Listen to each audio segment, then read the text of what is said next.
Hi, my name is Clive, And my name is Ethan. and today we're going to be going over this website that we created. So this website was part of a school science project.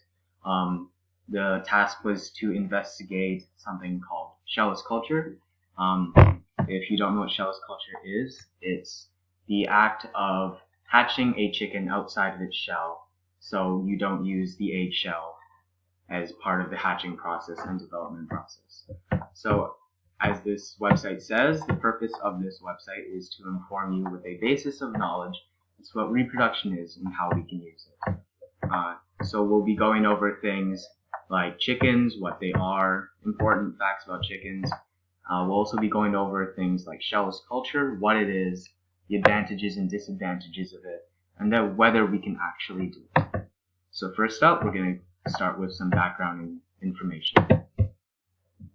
So basically the background information is to make sure the user is up to date with the information needed to understand shell culture. So it's basically a stepping stone towards understanding shell culture. So for example, go into DNA to chromosomes. We have what is DNA? We go over what is DNA. What is chromatin? What are chromosomes? Stuff like that. What are genes? And we have buttons down here to bring you either home, back to the main All About DNA page, or towards the next slide about mutations. So we have a bunch of information here on, for example, like scientific errors, the scientific method, etc., etc. And up next we have chickens. So up next we have the chickens category. These pages were created to provide the user with knowledge specific to how chickens work and important things about them. So the first page on here is development. We included the development page so that the user knows what is normal during chicken development. So we have an animation of day 1 to birth in a chicken embryo. And down here we have a diagram on normal chicken embryo development, and on the right a picture of the parts of the eggshell and the egg. And up next, the importance of the eggshell. So right up here we have the page on the importance of the eggshell. This page was created so that the user is familiar with their role of what the eggshell plays during chicken development. This is important so that the reader knows what substitutions the chicken needs and why we need them when we move on to shell culture, since we are taking away the eggshell, so we know what to substitute. So for example, we need to substitute the protection, the calcium supplementation, the gas exchange that occurs in the eggshell, and the oxygen supply to the egg. Up next, we have survival of the embryo. Now we're on survival of the embryo. In order for an embryo to survive into a baby chick, many factors must be considered in order for it to develop properly. The eggshell protects the egg, gives it nutrients, and deals with gas exchange. What else does the embryo need? The embryo also needs a suitable temperature, oxygen, nutrition, waste disposal, humidity, and heating. All of these things come into play when attempting shell culture. Up next we have conventional incubation. So on this page we have conventional incubation. Conventional incubation is something that has been able to be refined and improved on in the last few years.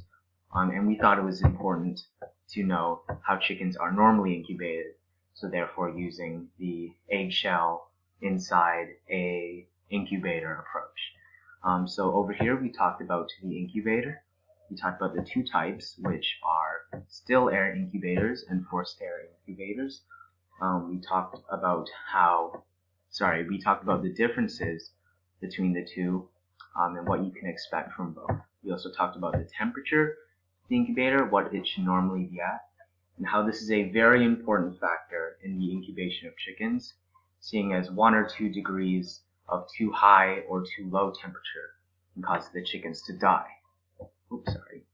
We also talked about the humidity of inside the incubator, and what that should normally be at. And we talked about the ventilation inside the incubator and how it is important for the embryo to be able to breathe inside its eggshell. We talked about eggs, the buying of eggs, because buying eggs is very important because it can mean the difference between a fully living and healthy chicken and a malformed or even dead chicken. So just a few tips and tricks to look for when trying to buy a chicken egg. Down here we talked about the turning and candling. Turning is when you flip the chicken egg over, and that helps with development and helps to facilitate even heating on the eggshell. Over in candling, we talked about candling because it is the most used form of how farmers and people who and people who develop chickens, it's how they tell if the chicken egg is developed or not. So you put it underneath the light, and it's important to see whether the chicken egg is developing or not, because then you know whether you should throw the egg out or not, or if there's any problems, and therefore you can change the temperature or something like that inside the incubator to help with the growth. Up next, we have the main part of this website, main focus, which is shellless culture. So what is shellless culture? Well, for those who don't know, shellless culture is the idea of hatching eggs without their shells. So this video down here was actually the basis for this entire website. It shows Japanese students hatching an egg outside of their shell, supposedly for the first time in history. Our group was fascinated by this discovery, and therefore we created a website to present our information about shellless culture and chickens and everything you need to know. Moving on to, is it possible? Because we don't know whether what the Japanese students did is actually possible or not. So is it really possible to complete shellless culture? Well, research that our group conducted showed that the early attempts of hatching chickens outside of their shells dates back to around the mid-1900s. So that means that the video in which the Japanese students hatched chickens outside of their shell, they stated that it was done for the first time in history. That is incorrect, since our research has shown otherwise. That video also shows that they succeeded. They supposedly succeeded in hatching the chickens outside of their shell. Our studies have also shown that other studies and research have successfully completed this task and have been able to hatch chickens outside of their shell, but very few people have been able to create a hatchability above 50%.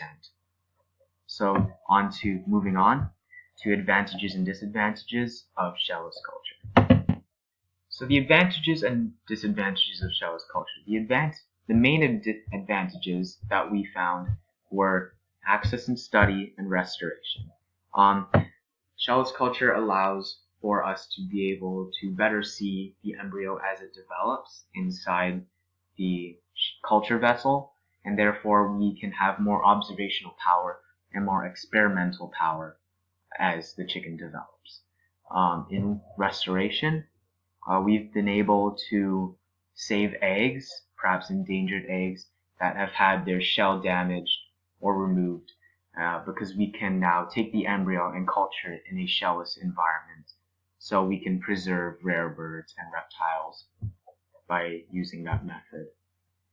The main disadvantage that our group found was that the embryo is now devoid of the eggshell, so therefore we must substitute different things so that the eggshell does not die because of the lack of an eggshell. So things that we must substitute are nutrients, protection, oxygen, and a semi-permeable membrane. We can read more about these things down here, but it's important to learn these so that later on we are able to conduct shellless culture safely and with a higher chance of success. Now, this method that I'm about to show you is a method that we have come up with, and we believe that it can help to culture chickens in a shellless environment effectively and easily.